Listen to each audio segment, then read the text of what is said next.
السلام علیکم ورحمۃ اللہ وبرکاتہ۔ دوستو بزرگوں، اللہ کے نبی کی حدیث سنتے جاؤ۔ حضرت حذیفہ رضی اللہ تعالیٰ عنہ سے روایت ہے کہ رسول اللہ صلی اللہ علیہ وسلم نے ارشاد فرمایا، جس طرح کپڑے کے نشق و نجار گھس جاتے ہیں اور ماند پڑ جاتے ہیں، اسی طرح اسلام بھی ایک زمانے میں ماند پڑ جائے گا، یہاں تک کہ کسی شخص کو یہ علم تک نہ رہے گا کہ روزہ کیا چیز ہے اور حج و زکوٰۃ کیا چیز ہے۔ ایک شب آئے گی کہ قرآن سینوں سے اٹھا لیا جائے گا اور زمین پر اس کی ایک آیت تک بھی باقی نہ رہے گی۔ میرے بھائی دوست بزرگوں، ابھی وقت ہے ہمارے پاس، ابھی زندگی ہے، ابھی موقع ہے۔ اگر ہم اللہ کے دین کی باتوں کو سن کر اور معلوم کر کر ان پر عمل کرنے والے بن جائیں اور اللہ اور اس کے رسول کے حکموں پر زندگی گزارنے والے بن جائے تو دوست بزرگوں عزیزو، اللہ رب العزت ہمیں دونوں جہان کی کامیابی سے نوازے گا۔ یہ بہت تھوڑا سا وقت اللہ نے ہمیں اس دنیا کے اندر دیا ہے، نہ جانے زندگی کب ختم ہو جائے۔ دوست بزرگوں، نہ جانے وہ وقت کب آ جائے کہ سورج مغرب سے طلوع ہو اور پھر توبہ کا دروازہ بند ہو جائے۔ میرے بھائی دوست بزرگوں، یہ وقت اللہ نے ہمیں اللہ کی دین پر چلنے کے لیے، اس کی تیاری کرنے کے لیے اللہ نے ہمیں عطا فرمایا ہے، اور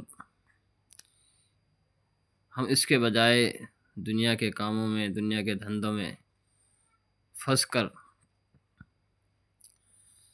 اپنی اس زندگی کو، اپنی اس مختصر سے وقت کو برباد کر رہے ہیں۔ دوستو بزرگوں، وقت دوبارہ نہیں ملے گا، نہ جانے کب اللہ کا بلاوا آ جائے، کب موت کا فرشتہ آ کر ہمارے سروں پر مسلط ہو جائے، نہ معلوم کب یہ سانس چلنا بند ہو جائے، یہ آنکھ کھلنا بند ہو جائے، یہ کان سننا بند کر دے، یہ زبان بولنا بند کر دے۔ بڑے سے بڑا پہلوان، بڑے سے بڑا ظالم، بڑے سے بڑا بادشاہ، فقیر، جب موت مسلط ہو جاوے گی، اپنے جسم سے ایک مکھی تک نہ اڑا سکے گا۔ موقع دوستو موت سے پہلے پہلے اللہ نے ہمیں دیا ہے اللہ کو راضی کرنے کا،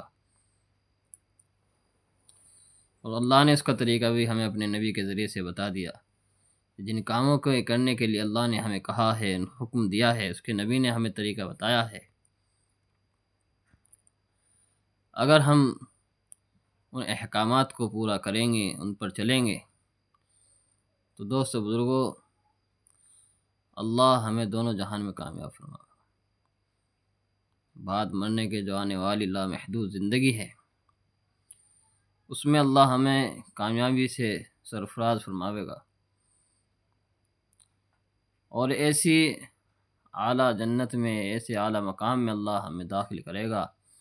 دوست بزرگوں، دنیا کی زندگی اس کے لیے ایک خواب کے مانند بھی نہیں ہے، خواب کے مانند بھی نہیں ہے۔ آخرت کا ایک دن 50,000 سال کے برابر ہوگا، آخرت کا ایک دن 50,000 سال کے برابر ہوگا۔ دنیا کی زندگی ہم حساب لگاوے دوست بزرگوں، کل 50-60 سال کی زندگی ہے، اس میں بھی کوئی پکا یہ نہیں ہے کہ کوئی مہر لگی ہوئی ہو کہ نہیں پکا 50 سال، 60 سال، 70 سال ہو کر ہی جہیز کو اس دنیا سے جانا ہے، یہ کوئی نہیں پتہ۔ نہ جانے کس عمر میں، بچپن میں، جوانی میں، بڑھاپے میں کون سا دن آخری ہے، کون سا مہینہ، کون سا سال، کون سا گھنٹہ، کون سی منٹ اور سیکنڈ ہماری آخری ہے زندگی کی۔ اس لیے اب سے ابھی سے ہم اپنی زندگی کی نئی شروعات کریں، اپنے اللہ کو اور اس کے رسول کو راضی کرنے کی فکر میں اور کوشش میں ہم لگ جائیں۔ یہ بہت تھوڑا سا وقت اللہ نے دیا ہے، اس کو ہم غنیمت جان لیں۔ دنیا کی زندگی بے شک دھوکے کا گھر ہے،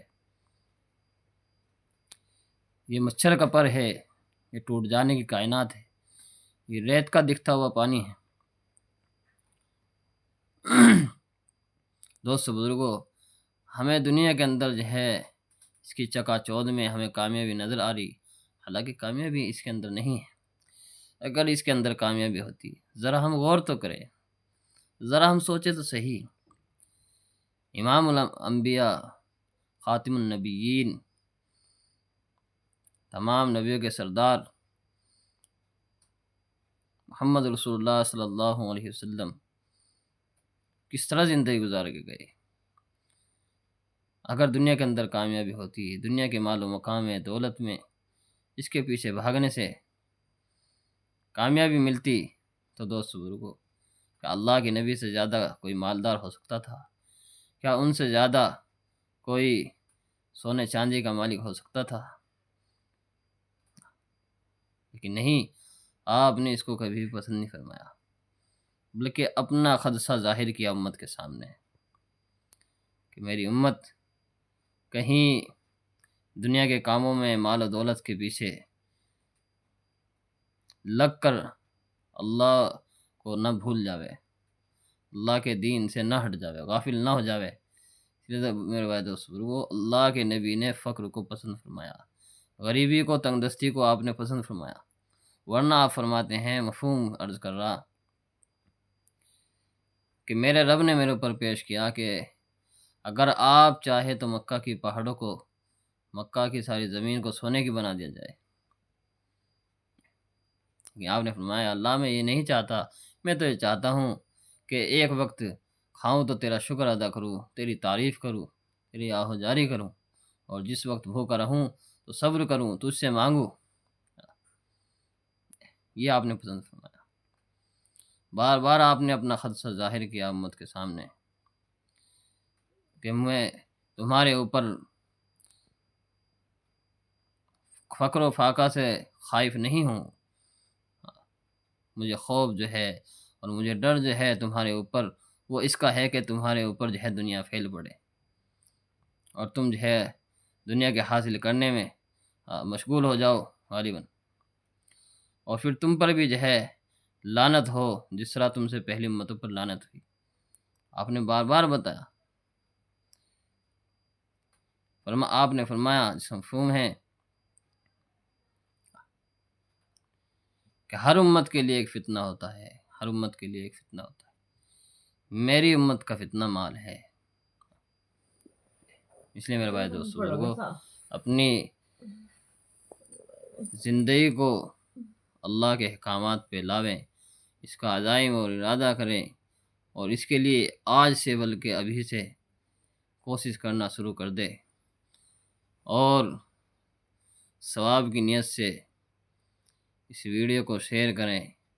دوست بزرگوں، میں آپ سے نہ تو لائک کا خواہش مند ہوں، نہ کمنٹ کا، بلکہ میں تو یہ چاہتا ہوں بلکہ اللہ کے نبی کی دین کی بات، اللہ کے دین کی بات ہر ایک تک پہنچے، ہر ایک تک پہنچے۔